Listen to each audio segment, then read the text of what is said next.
Rabbi Amy Bernstein is with us today. Rabbi Amy is the senior rabbi of Kehilat Israel in Los Angeles, a Reconstructionist temple with a congregation of over 1,000 diverse households. She is a well-respected leader, a brave woman, a true friend. For me, Amy is one of the people in my life that easily lives her life genuinely, caring about others, stepping up for others, and operating from empathy seem to come naturally. What I feel from Amy is love. So many things to talk about here today, but let's start with a brief description of Reconstructionism. Hi, Rabbi Amy. Hi, Cynthia. Reconstructionism was a denomination of Judaism. It's the baby of the movements. It was founded by Rabbi Mordechai Kaplan, whose students really pushed him to make this new denomination. He didn't want to further fracture the Jewish people. When they really pushed him on some issues in the conservative movement, he was part of the conservative movement. He was training conservative rabbis in their seminary. That's what he did his whole life. At the age of 83, they convinced him to found the Reconstructionist movement because they really, truly believed, he and his students really believed, that all of our practice as Jews is not from above coming down to us as instruction, but rather is our people reaching for holiness. And this is the way our people has figured out how to do that. And that has evolved and changed over time. So all of Judaism has evolved and changed over time. Kaplan was insistent that that is one of the best things about it. He doesn't claim this is from Torah, which other movements do, right? What Torah really meant was, right? And Kaplan understood, no, our understanding of Torah evolves, and how to live and what an ethical life looks like, what ethical practices look like, and that changes over time. Egalitarianism, feminism, queer people, all of that changes, welcoming people who want to convert to Judaism. There's been a lot of changes in Jewish life, and he believed that was one of the best things about it and why we're still around as a people 3,000 years after our ancient homeland was destroyed and we were dispersed as a people. Everyone else is gone from that time. He also believed that Jewish identity and Jewish peoplehood is the only constant over those 3,000 years, and that how Jewish you are isn't about how often you go to synagogue. It's not a religion. It is primarily a belonging to a people. So for him, how Jewish are you is a question about how thick is your Jewish identity. Do you eat Jewish food? Do you, get Jewish humor? Do you read Jewish literature? Do you identify as belonging to this people throughout history? How connected do you feel to other Jews? So it's not really about the religious practice. That's part of it, but it's one small part of it. All those other layers of being Jewish are just as important and profound and just as Jewish. So then is it unique to Reconstructionism that the Torah is sort of interpreted based on current events? What is that unique then? It is not. What is unique is that we are proud of that and own it and say that out loud. So people say, oh, you pick and choose what you're gonna. Well, yeah, everybody does, including the Orthodox. There's nothing in Torah that says whether a microwave is kosher. How do you kosher a microwave? If something happens and something unkosher gets put in a microwave, how do you kosher the microwave? Well, they have to interpret, right, the Constitution, our Constitution. That's the closest example I can give. They have to interpret that law for this time, right? Right, I see. Well, so everyone has to do that. Yes. We're just saying yes, and that's a great thing. Mm-hmm. So, in a way, sort of like the Constitution of the United States. Yes. I mean, you have to figure out, okay, wait a minute, these guys didn't know about this thing that's happening. How do we apply these rules? Do we apply these rules to what's going on currently? Correct. So for instance, our understanding of what a human being is has changed. Yes. Right? All men are created equal. Right? Yeah, but if you were not white, you were not equal, and you were only some ridiculous fraction, of a person. And so it's a good thing that that changed. It's a good thing that women can vote. Yes. Those are all good things that you take from your new understanding of what should be, and you apply it to the law, and you change your practice based on new values and new understandings. How hard is that for you as a leader, leading a group of people, helping them understand the Torah in current terms? Are you, gosh, it's hard to get this concept into words. Are you, because you lead Torah study classes, and you even have a podcast, right? So, which we're going to find out more about. It seems to me, because I'm just thinking about this in terms of our government, that there are people imposing on us new interpretations to settle something, or because they deem it to be the best interpretation. Right. And we're in a situation where there are an awful lot of people who don't question that. It's like, okay, this guy said this, we're just going to go with it, or we're too afraid not to. And certainly you're not doing that. But what is the thing or the element or the feeling that helps you and the people listening to you think that this is the right approach in terms of a current interpretation? Wow, that was a long question. No, I totally get it. Okay. Part of what makes Reconstructionism different, and one of the reasons it is its own denomination and not part of the conservative movement, is because the rabbi is not seen as the arbiter of the law. First of all, we don't live a life that's based on Jewish law. We take the inspiration of the values underlying Jewish law: justice, equity, fair weights and measures, compassion, all that stuff. There's a level below which no one should fall, a social safety net. We take those values and then have to figure out how to apply that as Americans to the society that we live in. So who would that mean? Who does that mean I would vote for? Because whose policies line up with my understanding of the inspiration underneath Jewish law, the concepts, right, that are about justice. What has happened is that some people have elected someone to be that arbiter. That is not my role. My role is to be a facilitator and an expert in Jewish law, Jewish history, Jewish philosophy, Jewish ways of approaching ethical and moral quandaries. My job is to educate the community about what's been and what my best thinking is, and my teachers' best thinking is about those things now. And they make a decision as a community. The board of directors will make a decision. My job is to be the Jewish facilitator. That's a very different role, right, than the arbiter of Jewish law. So in a conservative synagogue, is this kosher or is it not? The rabbi decides. Yes. Being an expert in Jewish law says this is kosher, that is not. That's not my job. That's analogous to, what are you hiring the president and his cabinet or her cabinet to do? If you're hiring them to facilitate good decision making between all of the branches of government and the bicameral, legislature, that results in a different kind of decision making process than if you hire a dictator.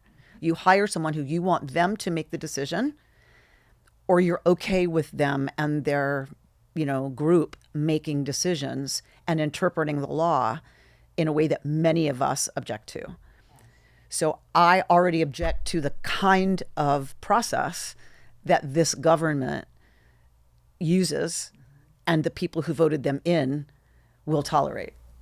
Because you're in a situation where you see your approach really working. And so that is, I think if I understood you to some degree, you go back to the very, very basic principles that these rules came from, which compassion, empathy, love, justice. Mm-hmm. And if you always are keeping those things in mind, you are going to be able to help yourself and others come to healthy decisions. Yes. In support of a greater community. And understanding that other people have a very different understanding of what should be done than I do in any given ethical or moral dilemma. Mm-hmm. That's okay. we have different histories. We have different ways of looking at things. We have our own personal trauma. We have our own personal gifts and our own insights and our own challenges. And we always bring that to bear on our deepest beliefs about what we should do, right, in any kind of situation that's based on values. Yes. So there may be 17 different ways of looking at a good ethical solution. So what a civilization has to do is decide, okay, we have 17 different opinions. How do we get to the best decision possible for the most people in this community? And it doesn't have to be my decision and nobody else's. It's a sort of a group effort. Correct. Right. Well, there's democracy for you. Correct. So then there are these many different ways to come to a good ethical decision. And then everything else is just unethical. Well, it's also sometimes about what's most ethical, what's most possible. Sometimes what's best isn't possible. Sure. Right? Like what would be best is for there to be no children dying of hunger or malaria. And no war. And no war, right? So we know we have food rotting, in silos in this country that could be used, to feed people in countries where they're not able to meet subsistence Which level. is just a sickening thought. 100%. So I believe it is possible, but there's not the will, right? So so sometimes doing what's most ethical, there's not the will. Sometimes it's just not possible. To that. Doesn't mean everything else is unethical, I guess is what I'm saying. Yes. There's varying degrees, right? There's sometimes we're put in a really bad choice between bad and worse. Right. And do things we don't want to do because it's the least horrible option. Yeah. I mean, there are those things that happen, unfortunately. Yes. And I think we have to figure out ways to help us out in terms of not putting anybody in those kinds of positions. And it's a big, big, big, long journey, maybe hundreds of years, I don't know. But I think we have to do what you're doing, which is start in our own communities and help each other and lift each other up. And you're doing such a great job of that. And you have unusual circumstances. I mean, this world of rabbis is that you're a woman and you're a rabbi is still a little uncommon, isn't it? Not so much anymore. Not so much anymore. In seminaries, in the liberal seminaries, it's 60-40 women. Awesome. So the graduating classes are all 60-40 women. And as a female rabbi, once you've graduated and you're getting yourself situated in this fabulous new profession, are you more limited because in some forms of practice, Orthodox, can a woman be a rabbi? No. It's starting to change a little bit. They're giving them a different title, but they're starting. It's starting. But that doesn't really matter. For me to be efficacious, I just need my people to buy into my leadership, right? So it doesn't matter to me that the state of Israel doesn't recognize my rabbinate. Sure. It's like the only place I'm not recognized as a rabbi is the Jewish state. And I wonder, would it even be possible for an Orthodox woman to choose to be an Orthodox rabbi? That would go against her teaching, wouldn't it? Yes.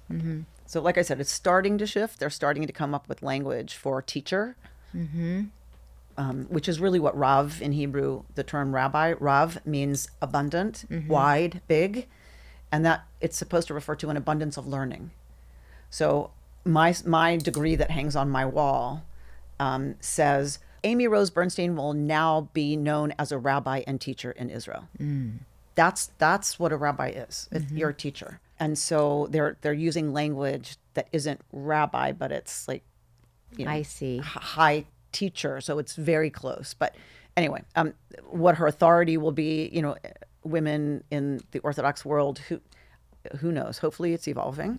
But it doesn't really matter in my world. What matters are my people and my community and the larger interfaith community that I interact with in the Palisades and in LA, that my authority is recognized. And I only have authority because, 930 families say so. Yes. Say, yes, she speaks for our understanding of this issue. Yes, and that happens because you do it well and they feel well represented And supported. and it's not easy also to have such a diverse community where we don't agree. And like, I joke, the only sport that Jews are naturally good at is debate. So we argue a lot. But that's healthy. I mean, you ultimately, don't you generally come to some decision where everybody's been heard and Generally. Generally. Doesn't mean, but what do they say about compromise? Like if both parties leave unhappy, it's a good solution. Mm-hmm. It's kind of like that. Like often the people who don't get, the decision they want don't feel great about it, but they feel good about process, and they feel good about, okay, if the majority of the community feels this way, we'll just have to suck it up. Yeah. And that's the process, I think, a healthy process. So I do want to speak about Los Angeles and the Palisades and what's been going on, but I wanted to talk further about you being a leader, and you've led quite a life, and you've got yourself to this amazing place that you're satisfying so many people and helping so many people, and it's clearly something that you are passionate about, that you love. How did you get here? Do we have 7 hours? Yeah, I was going to say, how long do you have? The short version is that I come from a household where my mother converted to Judaism. She grew up Southern Baptist. So she had a lot of problems with a theology that was very authoritarian and very, this is what you believe and you don't question. And my father was raised Orthodox and felt very similarly, like that he was told, this is what you do, and this is what you eat, and this is what you don't, and you don't question. Mm-hmm. So they both didn't like that approach to belonging to the Jewish people, but both felt very strongly about belonging to the Jewish people and raising Jewish kids. Because we lived in Atlanta, Georgia in the 60s. I was born in 65. The school system wasn't fantastic. And so the public school system. Mm-hmm. And so I'm sure my grandparents, also my father's parents, were pushing for us to go to private Jewish day school. So I grew up in a Jewish day school and then chose to go to Yeshiva High School, a very small Orthodox high school, for 3 years until I came out as a lesbian at 16 and needed to leave that environment. So in that environment, you could not be. Mm-mm. And was that still in Atlanta? Mm-hmm. My world was a Jewish world. And my parents divorced when I was 8. It was a very messy divorce. It was very ugly. And we just kind of slid down the economic ladder after that. And did your mom maintain her Jewish identity? She did. Mm-hmm. She did. And so I think the place I felt safest was at school, where things weren't coming apart and where things felt really solid. And my teachers and my rabbis and the principal and everybody, it felt really supportive, really loving, compassionate. Like it was a place I felt safe and where I felt like belonging was really important. And I did feel like I belonged. I loved Jewish texts. I loved studying philosophy. I loved singing, all the stuff we sang. A lot of the Jewish services sung. So, we sang a bunch of stuff and Jewish camp songs, and just, I loved all of it. And you created your own family. I did. I felt like I was part of a family, and I felt like I was part of a people. I'm also adopted. So not having any biological connection to any of my family, I felt I had a connection to Abraham and Sarah that was just as legit as any of my classmates, right? 3,000 years is a long time. So they may have been more related to their, grandparents' generation or whatever, but I felt I was a descendant of Abraham and Sarah. And can you just tell like us they were. Why? Because some of our audience may not know the importance of those two individuals. So those are the two who are our mythic ancestors who began the Jewish people in our sacred mythology. And anyone who converts becomes a daughter or a son of Abraham and Sarah. And I really felt like they were my ancestors, and it didn't matter about genetically.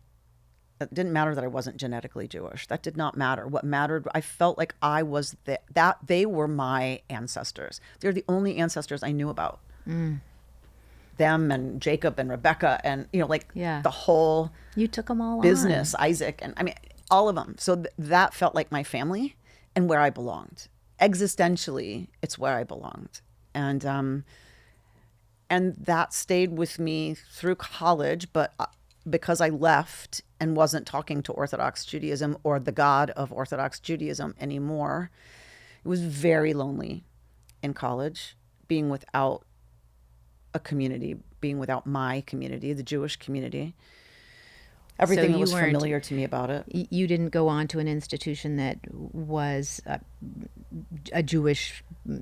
So I went to Northwestern, and there was progressive Judaism there, but I wasn't mature enough to figure out how to do it.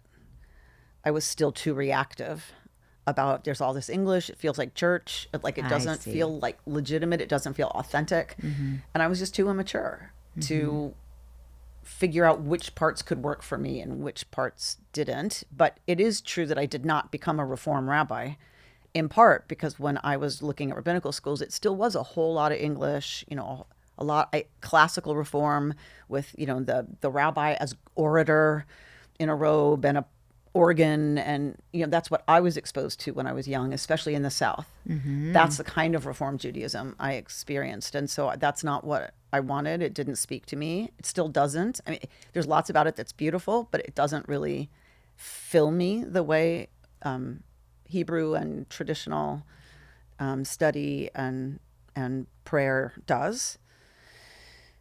So when I came back to Atlanta after I graduated Northwestern, I was really struggling to figure out how to put the Jewish piece back in my life. And someone told me about a gay and lesbian synagogue. And I was like, no way.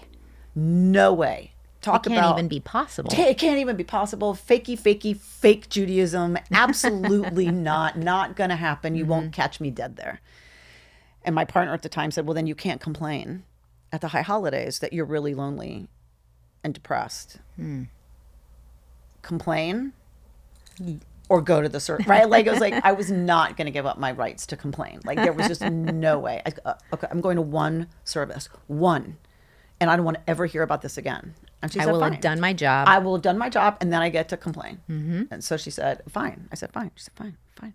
So I go to Rosh Hashanah, the Jewish New Year. I go, which is one of our holy, the high holy days for us. And so I go, and there's a woman rabbi at this synagogue. She's an out lesbian. And are you rolling your eyes? And I'm like, what? And she's wearing traditional garb, meaning a burial shroud, which is what we wear at the high holidays. Many people wear them traditionally. She's wearing a burial shroud and a full prayer shawl and uses Hebrew and Yiddish in ways that I can tell she's from a traditional background. And I thought, how is she doing what she's doing from where I'm sitting? Like, how did she get there? And it was a legit service, and it was like a lot of Hebrew and she's reading from the Torah and in Hebrew, and which has no punctuation. And I'm like, what is happening right now? My world was like rocked. So because I look like Susie Cream Cheese, somebody came over to say, are we sure she knows where she is? Does she know what she's doing does she here? Does she know what she's doing? And so they came over, and they were very warm and very welcoming and very lovely. They gave me a prayer book. Someone sat with me to tell me what was going on. And I came out because I wanted them to know, yes, I in fact, am gay. And that's one of the reasons I'm here. And I come from, Hebrew Academy, in Atlanta and Yeshiva High School. And so one of them ran up to the rabbi to say, she knows Hebrew. She knows all the prayers. and they're always looking to get people involved, And so sure. When they told her this, she said, okay, great. We'll have her do kind of a standard prayer in Hebrew that is sung. So I chant this prayer that I've been chanting my whole life. And she says, oh, Bubula, you need to stay after services. And I'm like, how am I in trouble already? I've been here half an hour. My first time here, how am I in trouble? I'm staying after school already. So she said, afterwards, she said, here is the prayer book for the high holidays. I'm going to send you a tape. and you are going to sing the service Oh. for Yom Kippur, for our holiest day of the year, because she can't carry a tune in a bucket. That just makes me want to cry. Well, that's what happened. So I learned everything for Yom Kippur because I'd been going my whole life. I knew the service. And the first time I ever heard a woman's voice chanting in a synagogue was my voice chanting our most sacred prayer, Kol Nidre, that next week. That gives me chills. So I started to cry. She started to cry. Everyone started to cry. Like, it was just this huge catharsis. And I didn't know it then, but that's when everything spun on its axis, and that was the beginning of my road to rabbinical school. I didn't know it then, but So after that, you saw an inroad. and I stayed very involved. She was a visiting student rabbi, so they didn't have a rabbi. I had a traditional background, so I could lead Friday night services. I could lead Torah study. So all of a sudden I was leading this community in its Jewish life. And trying to learn the language of liberal and progressive Judaism and Reconstructionism. It was a Reconstructionist synagogue. Trying to learn the language of that and the philosophy of that and the theology of that. So I read an introduction, to Judaism, a Reconstructionist approach. And I was like, where has this been all my life? Respecting and regarding tradition without needing to be controlled by it. Yeah. To bring our sensibilities of 2024 2025, whatever you're into these texts and to these values and to these practices. It's like, where has this been? And keeping the values at the core. Correct. Yeah. And how did I not know about this? How come most Jews don't know about this? And they still don't, And really. they still don't. They still don't. I mean, isn't your synagogue one of a very few? Yes, about 100. And we do a terrible job of advertising. And why is Reconstructionism. that? I don't know. We just stink at it. We're really bad at it as a movement. Really bad. And now that denominations are in decline, we're not going to get better at it. I see. and I think more and more synagogues are not going to identify as reform, Reconstructionist, conservative. Really, that's going away. And is that a good thing? I think it is. I think it's a good thing. Yeah. So it is a good thing that denominations are in decline. And why do you say that? I think they were helpful for people to try to figure out where they stood on the spectrum of both practice, what we call praxis, and philosophy and theology. At one point, it was helpful as progressive Judaism was emerging. It was helpful to kind of figure out where exactly you were in the relationship between liberal approaches and liberal values and applying that to our tradition. I see. And where the tradition trumps the new thinking about something, and where are you in that mix? That was really helpful to have different places people could land where they felt comfortable. As a conservative Jew, you might say, I can go this far. Yes. I can get this. But when you that's look at too the far. Reform, you're like, that's too far. Yeah. And so I think it was really helpful, to have these denominations flourish and their philosophies, inform people's lives and choices, and communities grew. Women, became much more involved in Jewish life and leadership. Queer people, it was just very healthy for all of the developments and evolutions that have come to Judaism through the, development of progressive Judaism. At some point, it started to grind against each other and to be a barrier for people, that I think now people are finding communities that feel comfortable to them, knowing that there's a range of theology or philosophy or praxis. And it doesn't matter as much that you match everybody else's level of keeping kosher, or it doesn't matter at all to us, that there can be people who it matters to them. So we have a kashrut policy for the building, and there's people who don't care. And we can live together. So is that already pretty prominent as a set of ideas in the Reconstructionist domain? Saying you can be kosher and I don't need to be, and I'm going to pray like this and you're going to pray like that, and it's all kind of welcomed? Yes. And we have discussions that are meaningful to me about things that are beyond the traditional practice of kashrut, like pork and meat and milk and shellfish and all that, and goes to, again, the underlying value of kashrut is about bringing Jewish ideals and values to eating. So something really important to us also as a community is not just that we have a kosher kitchen so anyone can feel comfortable eating at an event at our place if they have a stricter, observance of kashrut, but also that we don't use styrofoam. And we don't use single-use water bottles because for us, eco-kashrut is just as important. Plastic water bottles are not kosher. I mean, they are technically, but we believe that it's against Jewish values around consumption to use them. So we don't use them. We have water coolers and everybody has a bottle, or we provide, recyclable cups. So it's ultimately about what's best for the person and the world. Right. And so the it's kind of community. an ongoing conversation between the tradition and what our contemporary values are around bringing mindfulness Right. to So eating and consumption. Look how you've updated this portion of the Torah. Yeah. Yes. And that's what we care about. It's how do we do that? Our ancestors were looking for ways to bring holiness into eating. So they limited how much meat you could eat by making it only sacrificial meat that you could eat. Like that was a value, to limit your consumption of meat and killing other things to eat. If that's one of the underlying Jewish values, how do we bring that forward? What else should we not be eating? What was that? What was meant by that? Right. How far-reaching can that be? Right. So for me, I only eat free-range chicken. Because it's bringing that value forward. If we're going to look at trying to reduce the cruelty of how things are, slaughtered for us to consume, if we're going to reduce the frequency, then I don't eat red meat very often at home. And free-range chicken is a must because their lives are so horrible the way they're raised. So, and in addition to saving some creatures from that cruelty, there's a good amount of the health of the person eating taken to mind, right? That it's not that good for us to eat so much red meat.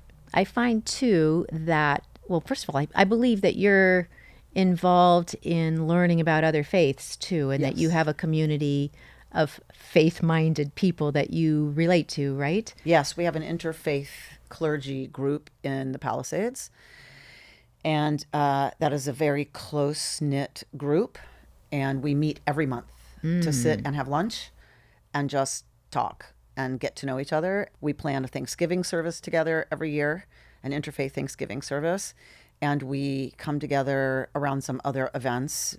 But we take very seriously knowing each other as people.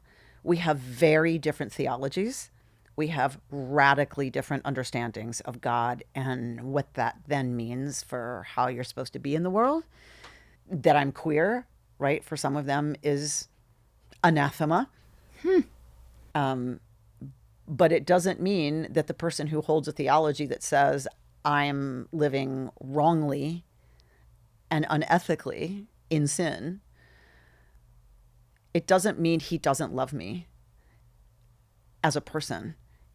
That goes a long way to healing the ways that we bump up against difference that could be splintering for our community. Completely. And it's hard for me to wrap my head around that. Like I'm pretending to be in your body over there. And how am I hated for being queer?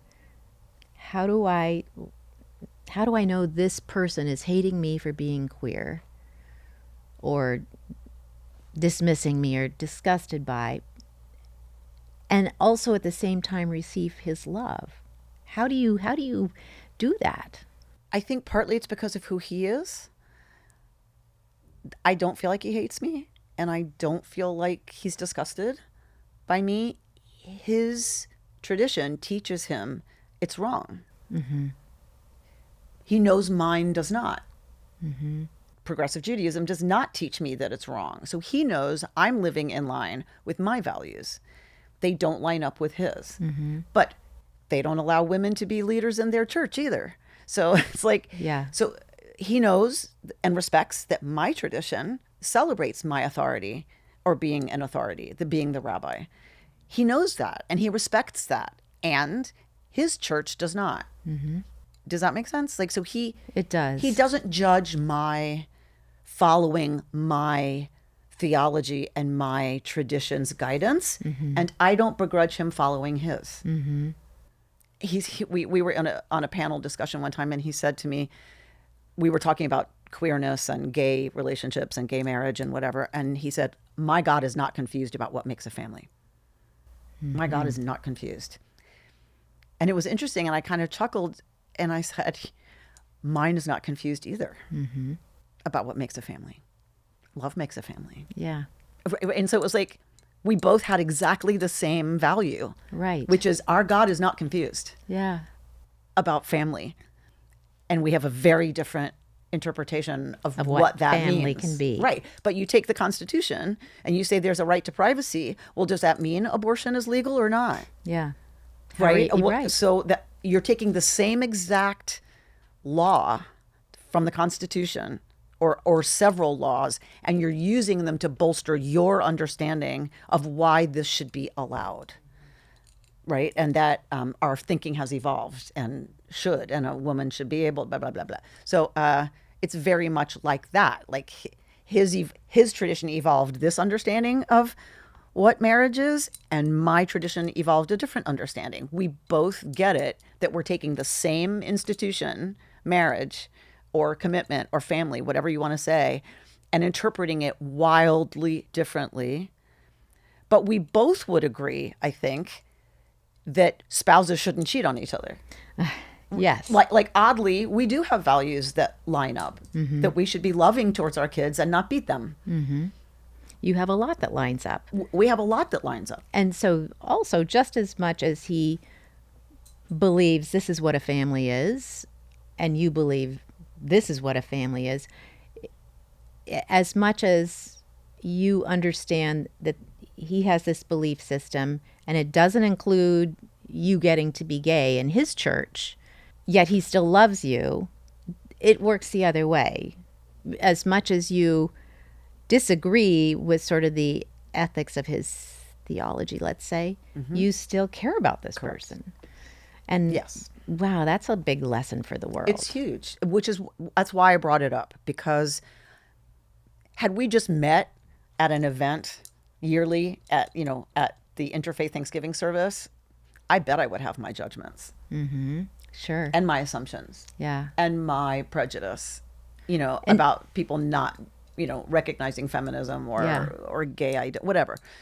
I know he loves me and he knows I love him because we sit together every single month. And is that sometimes a struggle to sit together every month? Because when certain topics come up, it can be uncomfortable. Yeah. And I have been very impressed with how grown up we are about being able to have some hard conversations. We don't go deep into it. Once we hit something that's like, oh, that's a nerve, like that's going to be tough. Yeah, let's calm this down. We need to make a decision about what to do about it, but we're not going to have a whole philosophical conversation about it, like, unless we want to. But so there's times we have gone there and there's times where we haven't. And so the goal of this group getting together is what? Is it that you're bringing broader a broader set of tools to your congregants? It's about a commitment on all of our parts to having the world be less hateful, conflict-oriented, based in misunderstanding and assumptions, based on otherizing and polarizing. I mean, I know that sounds really pie in the sky, but we do it every month, I think, even when it's hard, because we know that's the only way forward, is to know each other and like each other as people, to trust each other as having good intentions, however messy the results of those intentions can get. And then we're able to stand together when something goes down. And our communities are able to stand together when something horrible goes down. Yes, and I think it also gives us the tools to support each other, help those who can't be in the position to live that way yet for whatever reason. And it's a constant reminder. that we have more in common than what separates us. Yeah. That we're all human beings trying our best, because it's so not true out there right now. The internet has made it so, we talked about this last time. It's Yeah. made it so bad that everyone's reactive. The algorithms that push us the stuff that's going to make us the most angry. Mm-hmm. We have to have some kind of antidote to the poison that we're taking in all the time. That for us as clergy is an antidote that we just refuse to allow our differences to keep us from doing what we can for each other, and as a faith community, to be together and help each other out. I love that you come back to this month after month, knowing that there are going to be things that are going to be aggravating or stressful, but you come to terms with it, and it's the only way to understand each other. And again, as I always say, what you see going on outside, the turmoil, the wars, the stress, all of that, just cease saying all of that. I need to take a deep breath.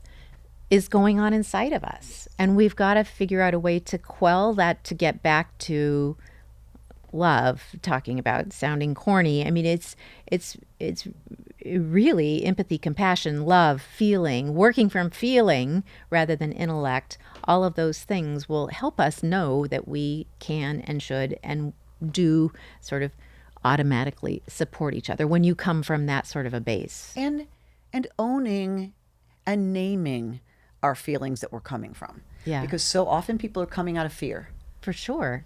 And when people are coming out of fear and don't realize it, they get very justified.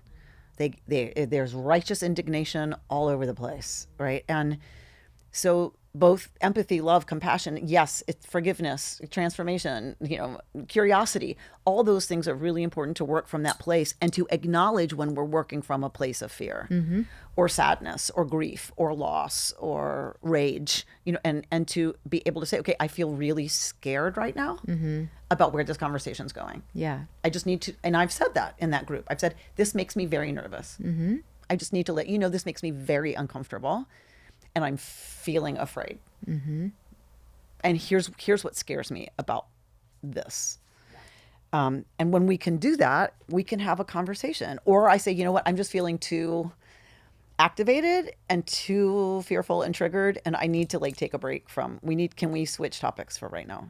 I need to regulate my own responses before I feel like I can have a thoughtful conversation. And then to that, to know that. I mean, first of all, it's great that you know enough about your feelings to be able to say, I don't want to keep doing this right now. I've got to take some time over here and either think about it or not think about whatever your process is. Are the other people in this group doing the same thing? Yeah. And we try to help each other get there. Like if you can tell somebody's activated and they can't seem to regulate, they don't know to just say, Cynthia, it seems like this is a hard topic for you right now. Do you want to continue to have this conversation? Do you want a minute? Should we talk about something else? What do you need right now in this moment? It seems like this has really landed for you in a hard place. What can we do for you right now? And to just check in. What a group of people you're fortunate to be attached to. It's such a privilege to be a part of, truly. Well, thank you for sharing all that. And thanks to your cohorts. Please let them know. Yes. They're helping. They fill me with hope, that people are willing to live that way and, get out of our own way and not let the differences separate us more than they have to, more than they need to. Well, and this group of people, I imagine on some level, all had a calling to do this, whatever it was about the way they lived their lives prior to coming to this. It's such a gift to have this group of people doing what they can to serve our best interests and hopefully push us along, help us see where the best places to come from are, which is empathy and compassion. And so I mentioned that I wanted to talk a little bit about the Palisades and Los Angeles. So your home is was in the Palisades, and the synagogue is in the Palisades, and the synagogue was seriously damaged in the Palisades fire. And your home was destroyed. And the homes of many of your congregants were destroyed or smoked out, or they don't know when they're moving back in, if they choose to move back in. When we last met, I think it was April of last year, and none of this had happened. And many things have changed in your life since then. But now you're in a position of having lost everything yourself on a personal level. I mean, you're, thank goodness you're still here and beautiful and smart and loving. And you have your beautiful daughter, and Luna, who's joined us today, fabulous Luna, who has been a huge blessing to you. So you have that, but you have this thing to contend with on a personal level of losing everything that you had in your home. It's not just that they're material objects at all. Things that you've taken a lifetime to put together. I don't mean to make you sad. Geez Louise. It's always there. And yet you are having to assist those that are in the same boat and having to stand up for them when your own existence must be exhausting. How do you do that? You can't put your own position aside, and maybe it's helpful that you're in the same boat. I mean, how better to know what they're going through? Yeah, I was going to say, but it's important to be able to speak, for me, always from a place of authenticity. Mm-hmm. Always. I mean, I can have my ideas and intellect and whatever, but when I'm really talking to people in crisis, I always feel like I need to come from my experience of crisis, right? Like, and getting through it. So for example, if you must all the time spend time with people who are suffering. Either there's a husband who's supporting his wife who is dying of cancer, or a family who lost a loved one, and you may not have the same experience, but what do you do? Do you go into your own history and find things that brought up feelings that you think they may be feeling? Yeah. Mm-hmm. Yeah. I'm an empath. You are. So for those of us who are empaths, it's a scary world to live in. It's easy, though, for me to sit with people and get what they're feeling. As an empath, that's not hard for me. I think it just comes naturally. Yeah, I would say so. And why do you think that is? What makes someone an empath and someone else not? So, thank God for therapy. I was in therapy for a very long time. And my therapists taught me that my mother was a narcissist, and she was a borderline personality. And the way that manifests is particularly gnarly for children.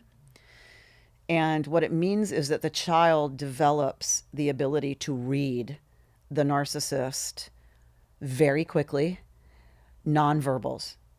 So we grow antennae that protect us. So how my mother walked in the house, I knew her mood, I knew what her day had been like, and I knew what I needed to do to stay out of her way. If it was the way she closed the door, the way she walked up the stairs, I knew. Mm-hmm. And did you know that, do you think consciously or unconsciously, or both, I guess? It was just pervasive. There it was. It was there. Like, I knew it was going to be a good night, or I needed to walk softly. So I think that's part of it, is that, being raised, and she raised us with my dad back in the 70s. Mothers were awarded full custody, and there wasn't half and half, and he moved to Florida and remarried. And so we were really with her, and she had all the power and control. And so we were alone. Me and my sister were alone in the house with her. So I had to figure out how to manipulate things to stay safe. Oh, you're saying exactly what we talk about here all the time. You know that. But what we do as humans, to sort of mold ourselves to fit into an environment that was given to us or that we were placed into. How do I make this safe for myself? How do I survive? How do I help my mother survive so I can survive? And look at you just doing that all over the place. So I remember saying to my predecessor, Rabbi Stephen Carr Rubin, who was senior before me, I remember saying to him, there's a part of me that feels almost selfish having this job. And he said, well, can you say more about that? I said, well, this work allows me to heal to constantly be addressing the fissures at my core, the toxic environment I was placed in. Yeah. And so I'm at the center of a community. I'm always looking after everybody because then I can feel powerful and safe, that I have some agency, because, if I could kind of manipulate everything at home, then I was going to be safe. Yeah. So if I can read everybody and respond to what's going on for them, then I'll be safe. And I'm right in the middle of a big family, and they're not going to kick me out because they need me. So that's interesting. So in a way, you are doing what you did growing up, making a safe environment. But when you were growing up, it was either that or expose yourself to the narcissism of your mother. Right. And as long as you kept this little world, you wouldn't have to deal with that. Now your instinct is to still do that, but instead of surviving, there are rewards for you and obviously for the people that you're attending. Right. So and I said, and then I got rewarded for it. People thank me for doing what really is like a basic need built in now, programmed into me. And so I feel kind of selfish, doing this work and getting thanked for it. And he said to me, well, you could have joined a gang. I never thought about it that way. I was like, oh my gosh, you're right. There is something to me having chosen to deal with my breakage and my fissures this way. Yeah. And I'm allowed to feel good about that. Absolutely. And so it was a huge shift for me. And I was so grateful for that perspective from him. That's probably the way we're supposed to be looking at so many of our relationships, even when it comes to work. It's this symbiotic thing. You get something, I get something. I mean, how great that you get to grow from this. And the more you do that, the better you are at helping everybody else. But that's so wonderful to live a life where you feel like you are always trying to grow and you're trying to get better at what you do and who you are and being authentically you. And that changes over time. I'm 60 years old. Like that, it's changed. Like how I see myself, how I see my role in the world, how I see my role in Jewish community has changed over the 28 years of my rabbinate. It's a refreshing and wonderful thing to be able to look at that and say, okay, look, I'm 60 years old and I'm still evolving. For your congregants who are in this with you, how are they faring? I would imagine that everybody's taking this on in different terms based on their histories, what they think loss is, what's important to them. Or is there a big set of threads that runs commonly? I think both are true. Uh-huh. There are some common themes. People feeling really disoriented, really unbalanced. Routines go away. You have to form new routines. Are people making life-changing decisions? People are making life-changing decisions. Some, if they're older, their adult children are making life-changing decisions for them. People who were living independently at home, whose house burned down, their children are saying, that's it. We're not rebuilding. No way. You're coming to live with us in Arizona, or you're coming to Texas, or you're coming to North Carolina. It's time. Huh. So some of those decisions are being kind of taken out of my seniors' hands. I mean, now, of course, they agree to it. I'm not saying that it's against their will. I'm saying they understand that they don't have the capacity, they can't make the decisions the way they used to. Yeah.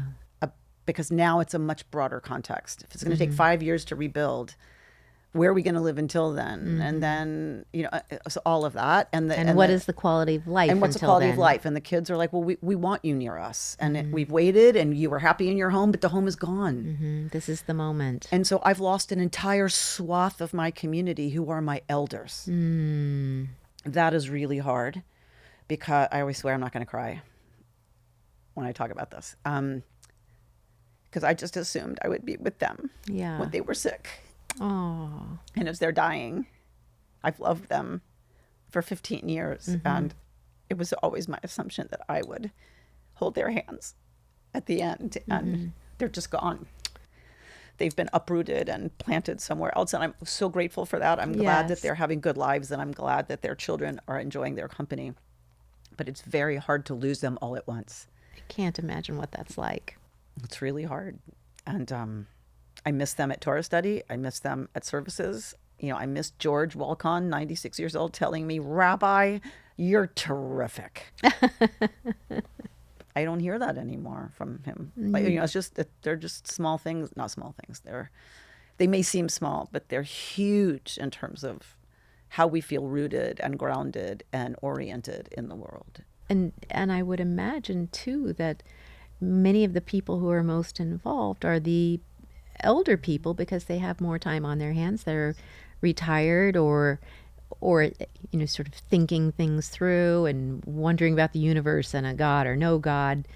You have more time to think about such things. And their perspective has shifted. Yeah. They're not trying to make it. Yeah. You know what I mean? Their life is their life. Yeah, right. They've And got they're other things to satisfied think with about. their career, or they're not satisfied, but it's done. Their perspective has shifted. What's important to them has shifted. What they think about. They start to think about legacy. They start to think about their grandchildren's future and what kind of a world they're living in and what kind of a world we're giving them. And what are we setting them up for, right? And these things really start to be core issues in terms of what you just sit around over coffee wondering about. Yeah. And so those I was in dialogue with those people a lot. That's a much different conversation than the one we tend to have over the water cooler. Sure. You know, or even turning on the radio or the, you know, news broadcasts. Like, it's just not the conversation. And I love that conversation. Yeah. And I loved constantly being brought into thinking about and reflecting on those things and not the petty stuff that we all get so caught up in, including me. Sure. I mean, we have to live our lives, raise our children, pay the car bill. That's right. And so, so I miss, and that, it's not just, I mean, I can have that conversation with other people, but A, that's where they were living all the time. And B, you get very close to people when you're having that kind of conversation. I can imagine. The intimacy is profound.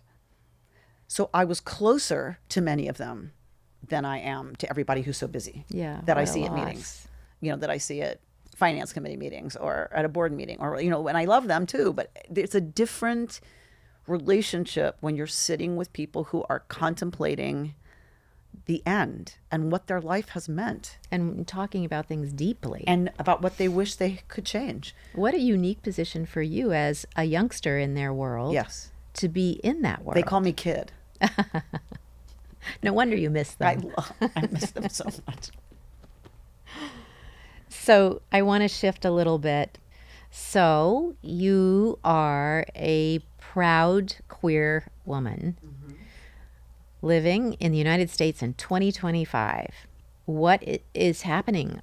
How do you feel about being a queer woman in 2025? Is it a lot different than it was 5 years ago, 10 years ago, different than when you were growing up? I mean, there seems like there are things to contend with now that we haven't had to contend with for a long time, and they're showing up. Again, it's both and. Again, it's like, you know, it's like on the one hand, it's so much better. You know, I couldn't get married for most of my adult life. There was no gay marriage. I wasn't allowed to marry the person that I loved. There was no legal protection for our relationship. There was no legal protection for my daughter, right, and parents to be parents. So it's so much better in terms of that stuff. It's not even that big a deal anymore. Like, but I don't even think about it so much anymore. It may not go away in California, but do you fear that? Yes. Mm-hmm. So I fear, though, the sharp turn to the right that we've taken. I very much fear the administration that we have in place right now in terms of whose voices are loudest, and no one being willing to stand up to those voices that, you know, want to push Agenda 2025, Project 2025, and all of those crazy really Christian conservative kind of ways of approaching things and white nationalist ways of approaching things. So I'm deeply concerned about that.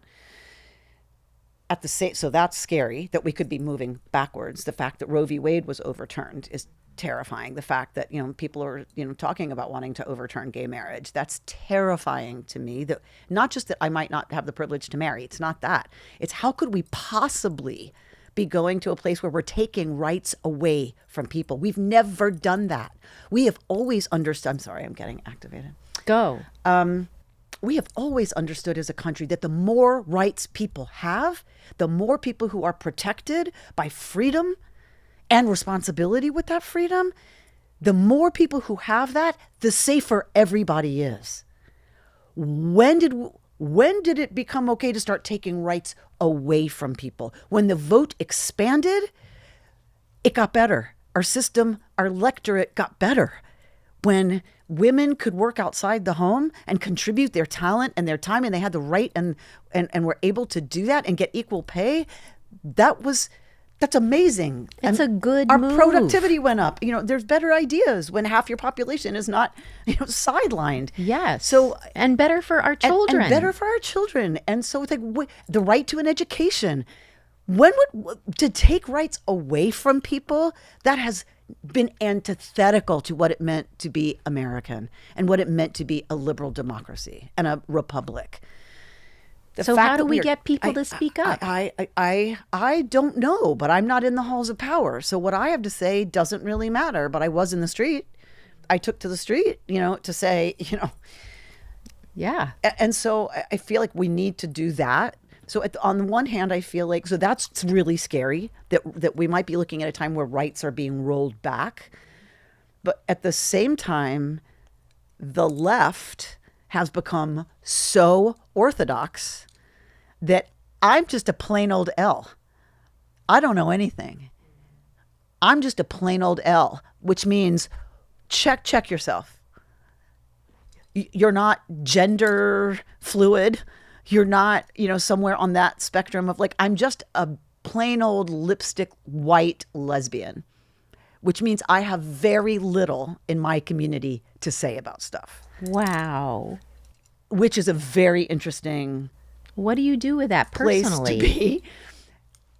I am very disheartened. And how long have you felt this? Probably 15 years. Really? Mm-hmm. But solid 10.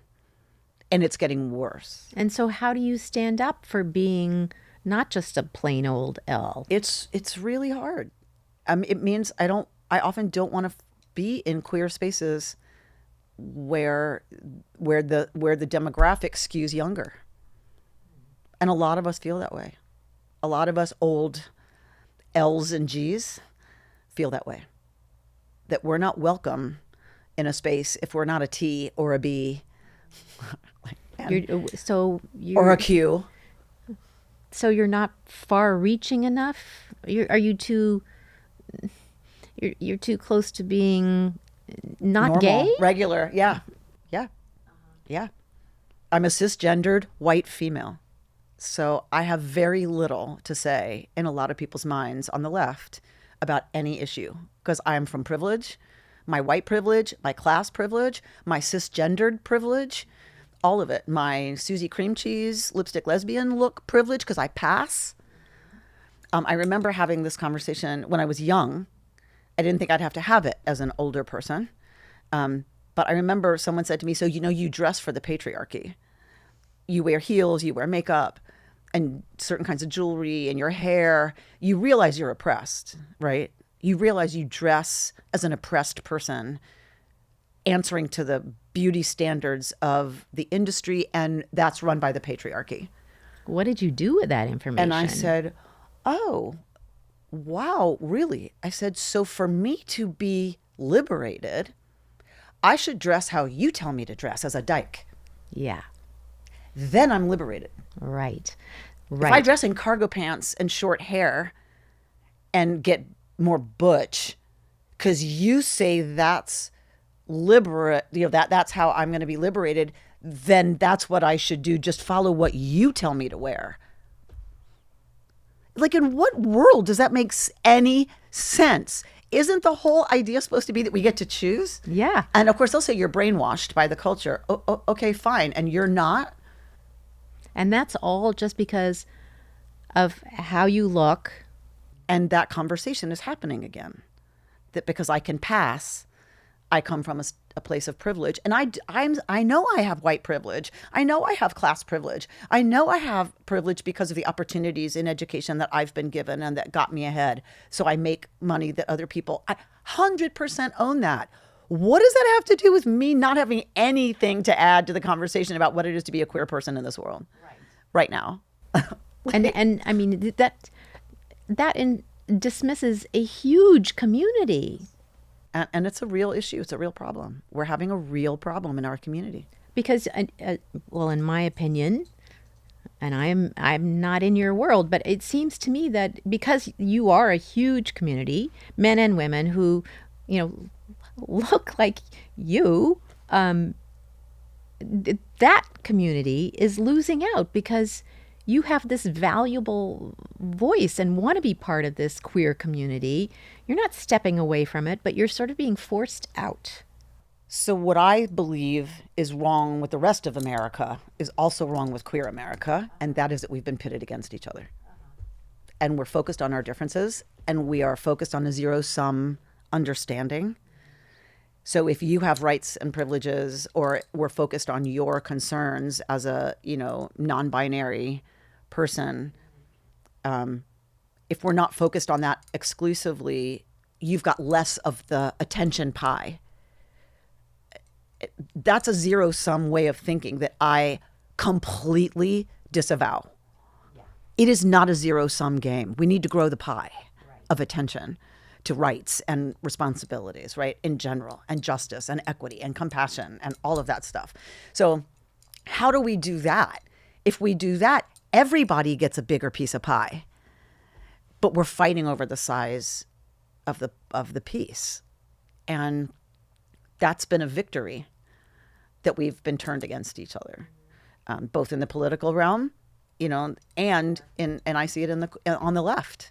Yeah, and that only fuels the bigger fire. Yes. And it's interesting because, you would sort of stereotypically think that perhaps the queer community would be more accepting of differences because they started out really as a community struggling to feel part of the bigger picture. Correct. So this is what is so disappointing in the movement of the left, the far left.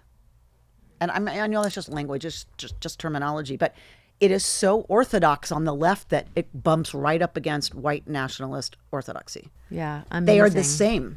If you exclude me because I'm a Jew and you're a fascist or you're a white nationalist, it doesn't matter. It's the same. It's the same. It's that you're going to exclude me because fill in the blank. And we're doing it on now the liberal left in a way that is undermining our ability to make change. It's how we lost the election. Yeah. And look, you're just speaking about this organization that you're part of, that you participate in monthly, and you're really trying. I love that you're digging into each other's existences and getting growly and angry about different approaches, but letting everybody have their say and their approach as long as there's some sort of ethics about it. And that's what I feel like on the left we have lost, is a shared language and a shared set of guiding values and principles. And everybody argues from a place that they feel is this self-righteous indignation, and that has not served us. It hasn't, and we're so busy protecting our opinions. Right, and I'm being right. And I'm so into being pissed off. I get it. That can be harnessed and used in really incredibly important ways. But to turn it on each other and get mad at each other because we're not this enough or that enough is stupid. It is. And counterproductive. And it's dangerous. Not going to help anybody make our society better. And it's how power is now in the hands of some pretty radical folks. Yeah. what are some good ways that individuals can start to address this? So I think one thing we have to do is we have to check what we're watching and listening to. I think we've been very lazy about allowing ourselves to be influenced by lots of things that we haven't brought conscious choice to. I've been very careful about how much news I consume recently. And news from one source. Yes. Because I realized that it's churning the same old stuff, and I get enraged and feel helpless. And that's not helpful for me to be able to create change and to be able to create energy and momentum around positive change. So I realized I have to start reading things that give me a sense of possibility, a new way to talk about things and think about things, whether that's teachers or poets or, whatever it is. I need to start paying better attention to those kinds of materials and turn off the TV and radio more. So I always feel like it's important for me to be engaged enough to know what's going on in the world.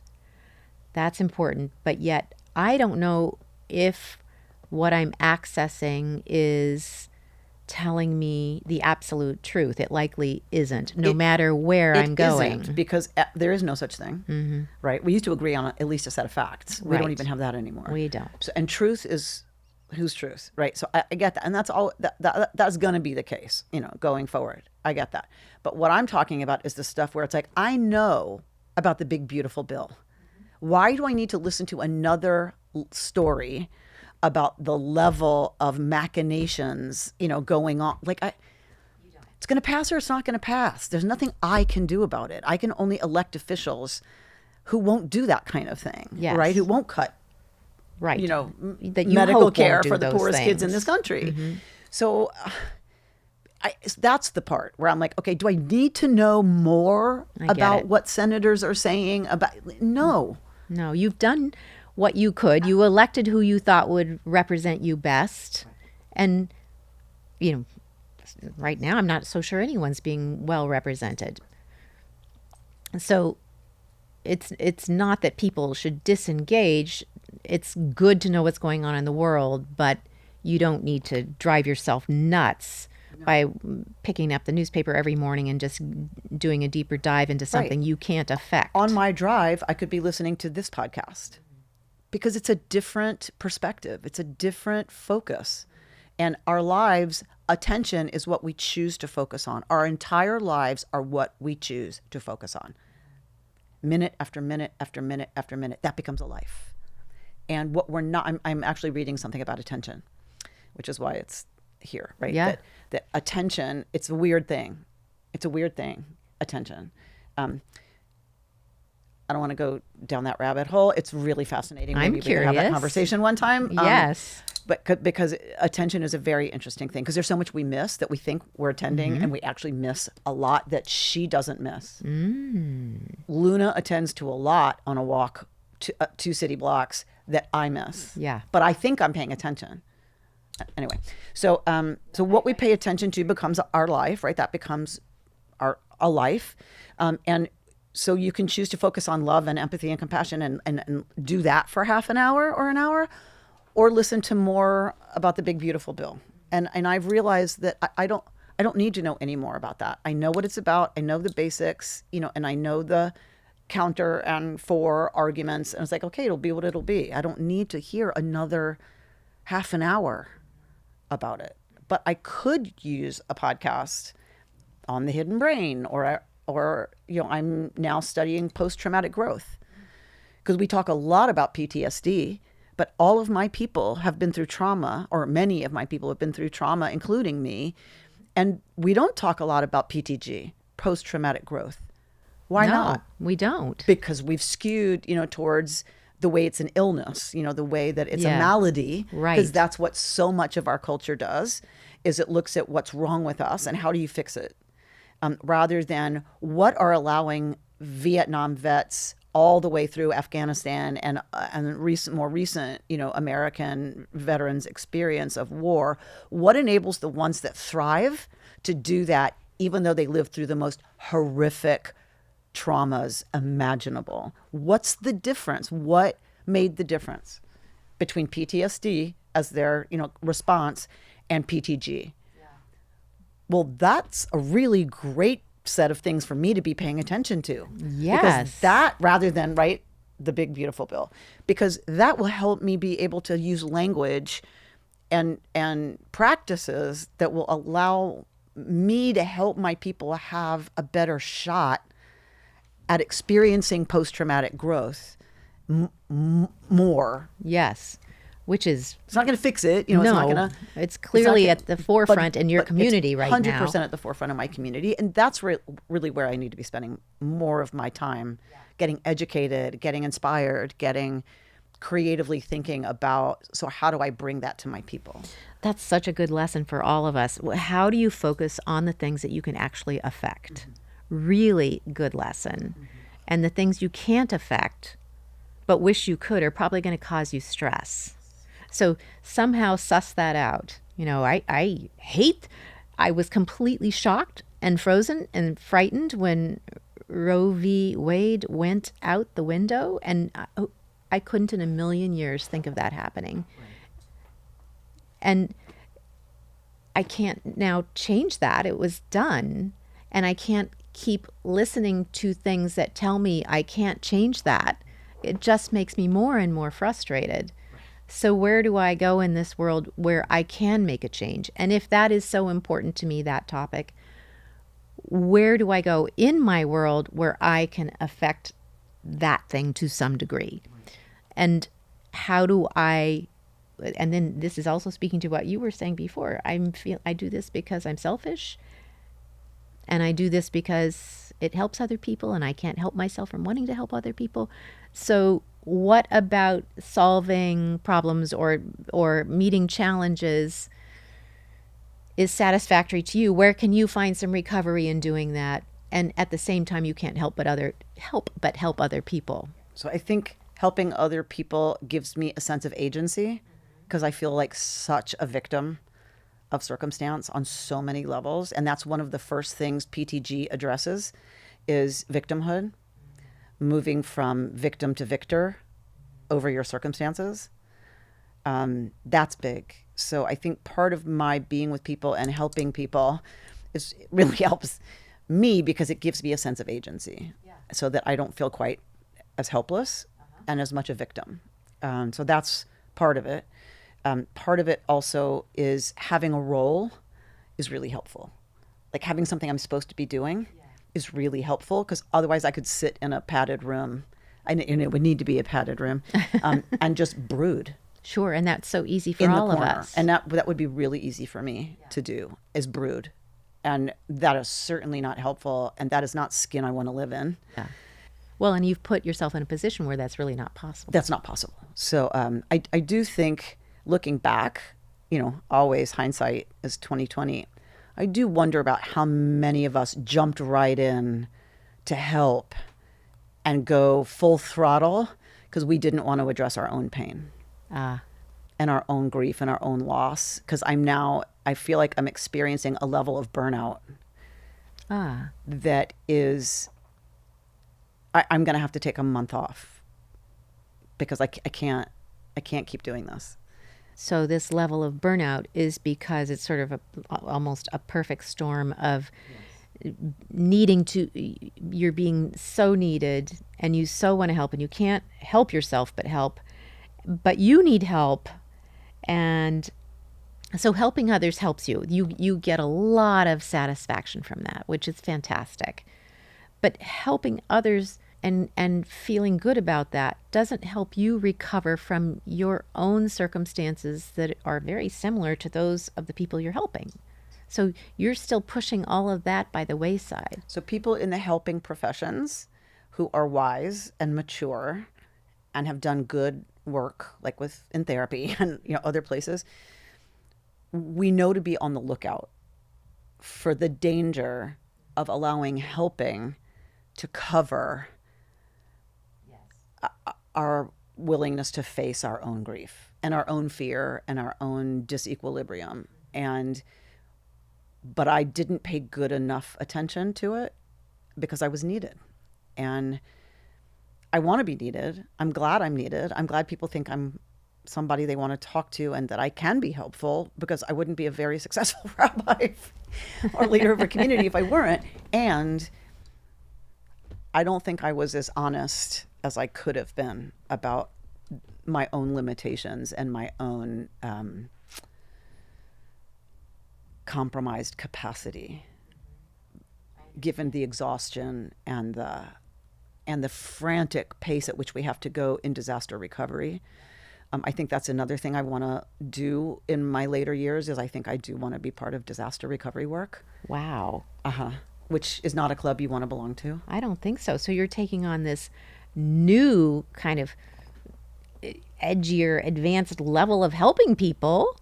And how are you still going to take care of yourself in that? Yeah. So that's why I'm taking a month. Okay. Rather than getting away from helping yourself. I'm using this like highly magnified, intense helping people thing. You still got to be helping yourself. So I need to take some time off. I need to step away. I need to immerse myself in some other things. That's not the fire. I need to get out of LA. I need to be in nature. I need to be outside more. I need me and Luna need to be outside more. I need to be outside more with Luna. And that means just being like more in touch with the creature side of myself and the world. So I'm aware of that. And then I need to figure out what's going to feel enriching. I need to do yoga more. There's things I need to be doing more to take care of myself, that there's just not been the space in this new reality. And all of us are dislocated and we're all over the place. And so it's just been very hard to form routines that are supportive of the things I know I need to be doing to stay healthy. Well, and again, you especially, because it is your job to help all these people with this trauma as you go through the trauma yourself. So I'm very proud of you for taking time. And hopefully when you come back, you'll have discovered that there are these windows that you need to use for yourself in your day, every day. And I'm so happy you have Luna. Me too. I have a bumper sticker that says, "Who saved whom?" What do you think, Luna? Well, Amy, thank you so much for being here. It's just fabulous, and I love that you speak your mind. It's a hard thing to do, even in this little safe space. It's still hard, and I want people to listen to that and find their own strength. And I think we all need to think about post-traumatic growth, because we're all going through some amount of trauma or post-trauma, and it is a moment really to grow, and it shouldn't be looked at as a detriment, like, oh, that person's got this post-traumatic thing going on. And we all do. And even, in the work here, we are trying to help people grow from the trauma that has been put upon them across the course of their lives. And that's the only way we're going to improve. And in that improvement, I hope we all gain a voice that speaks to love and ethics and compassion. Yeah, and you are all that. Well, and I'm so grateful that you help focus people on exactly this approach to, okay, how do I hold stuff and stay in a place of love and stay in a place of gentleness and compassion, because that is what we need right now. Mm-hmm. And there's a lot of other things to think about. Yes, ma'am. So your podcast, is it available for everybody to listen to? Ourki.org, ourki.org/podcasts. Or just go to the website and you can find our podcast. Mine is Rabbi Bernstein's Friday morning Torah study. Thank you. And thank you for being here. It's a pleasure and an honor. And Amy has lots of people paying attention to her podcast, which only means that, as I already know, it's super valuable and very, very interesting. So please pay attention to Amy's podcast, and thank you for paying attention to ours. And hope you can go out in the world and think about these things and do something wonderful with your day and your life and take a stand. Thank you.